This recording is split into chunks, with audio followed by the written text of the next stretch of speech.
From Super7 and their Godzilla retro line, this is a pair of Jet Jaguars. We have a normal Jet Jaguar, and then we have Jet Jaguar 73 Soaring. And I think that's actually pretty cool is if you look, you'll notice that this render of Jet Jaguar has antenna. That's because at that point in the movie, the aliens had taken over,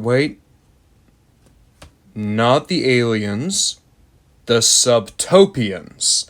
The Subtopians had taken over Jet Jaguar and were using him to lead Megalon. You see, I remember that Megalon was Subtopian, just for some reason I thought that aliens were also involved, but no, that was all Subtopian in that movie. In any case, they actually went to the effort of giving Jet Jaguar a completely new sculpt, which I didn't even realize until I started looking and realized the proportions in the torso are different. Looking at the box otherwise, I do enjoy the colors here. Flipping on the back, you can see this is from Wave 1, so just when you had original Godzilla 57, Mechagodzilla, Mothra, and Rodan. I just need to get those two. I would like to get a Mothra. And then the other one is...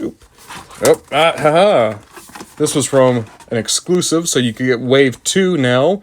Godzilla 62, Godzilla 84, Ghidorah, Gigan, the half-transformed Mechagodzilla, and King Ghidorah. Wave 3 had Godzilla 74, Megalon, Minya, why did I call him Mineta? I don't know. And Mechagodzilla 74. Alright, that's enough looking at boxes. Let's actually get these two opened up. The first thing I say is I'm really impressed with just how much difference there is between these two Jet Jaguars. It would have been simple to just do different arms and different head, but you can see that they went with completely different sculpting. It's different molds between these two. Even the legs are different. And I think in some ways, the Soaring Jet Jaguar fixes a lot of the proportions of the normal Jet Jaguar. Of course, the normal Jet Jaguar looks like a normal Jet Jaguar, so he still has a reason to be added to the collection. I do kind of wish I had gotten the handshaking Jet Jaguar. I won't lie, when I got the Soaring one, I thought I was actually buying the handshaking one.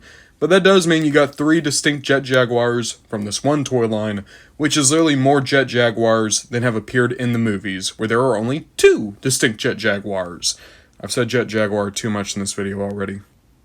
Getting up close, you can really see the difference between the 2 Jet Jaguar head sculpts.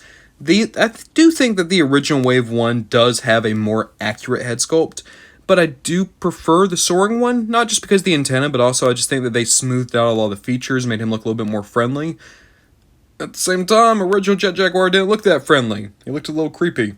Don't get me wrong, I like Jet Jaguar. I think he's cool. I also think it's really funny that a kid made a pretty sick design for a kaiju, and then Toho butchered it. Like, you can't even say, oh, well, of course this one sucks, it was designed by kids. No, the one the kid designed looked rad. It looked incredible. Toho crapped this one out. Don't let anyone tell you otherwise. Looking at the original Jet first, you can see we have the usual 5 POA, very similar to Kenner Star Wars. I will say that, unfortunately, the paint does damage the hips. You can see I've already stripped off some of the yellow here near the pelvis. On the back, you got a little bit of sculpting. I got a little bit of paint mismatch, unfortunately. But overall, a very solid-looking Jet Jaguar, one that I'm very happy to add to the collection. Looking at Soaring Jet Jaguar, he has the same articulation, but of course he does have the ability to lift up his arms, and you can get him into a fun flying pose. It'd have been nice if maybe he had a flight stand, or at least a port to put him onto a flight stand, but I also understand that would kind of break up the sculpt a bit. Oh, I nearly dropped him. And overall, I do think it's funny that you can get him like, oh, that's not waving hello at all. That goes right back down. You can get the same articulation throughout him, but his paint is honestly a lot nicer, and that just goes with Wave 1. Usually there's some issues at factories. By the time Wave 3 rolls around, everyone kind of is on the same page. The yellow and the blue, the red, the silver, there's not a lot of bleed over on this guy. The proportions feel better, the plastic feels better. I also like the fact that the legs are more separated. That makes it easier to stand this guy up. Bringing the Jet Jaguars back in, you can see that the original, his feet are very close together. It also means that he's going to be very easy to tip over. In fact, I just want to see something. I'm going to nudge the table, okay? I'm going to nudge again. Never mind, they're both pretty good at standing up. Huh. You can also kind of get them holding hands, and when it does...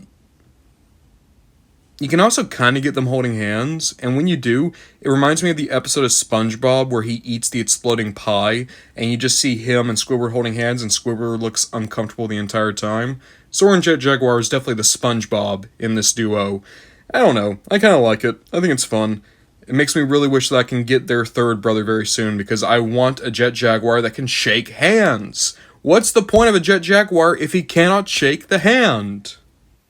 At the very least, he can put a comforting hand on the other Jet Jaguar's shoulder. Here they are with the only other Jet Jaguar I own, that being the Playmates Jet Jaguar. I will say I think the colors are so much better on the Super 7 Jet Jaguar. They're a lot more brighter, they look more screen accurate. The Playmates one is just way too diluted. Also, the Playmates one's in a very weird pose. And here's a really fun thing. Hey, watch what I'm doing. I'm not trying to, lie. I'm nudging the table. I was gonna say that the Playmates one was gonna be the only one to fall. No, but it does prove my point. Soaring Jet Jaguar, he's the one that can stay standing. He stands on business, baby. Finally, here they are with all my Super 7 Godzilla figures so far, and I really dig how this duo is just meshing in general. I think that they really help bring the other very odd designs together. When I just had Manila, Mechagodzilla, the Skeleton, and the Shogun Godzillas, there just wasn't a lot of synergy here, They didn't look like they went together. But for some reason, Jet Jaguar, in this very goofy design, he just makes everything go together. He's like the connective tissue here, the missing link between toyetic and, being an allegory for nuclear holocaust. In that way, I thank you, Jet Jaguar, for making me feel comfortable to put this skeleton alongside the child's toy. And also... Wait a minute. Get in here, buddy. Get in here, babe.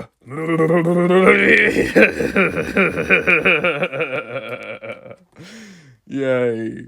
I can finally get a Jet Jaguar to French kiss God, just like in my fan fictions.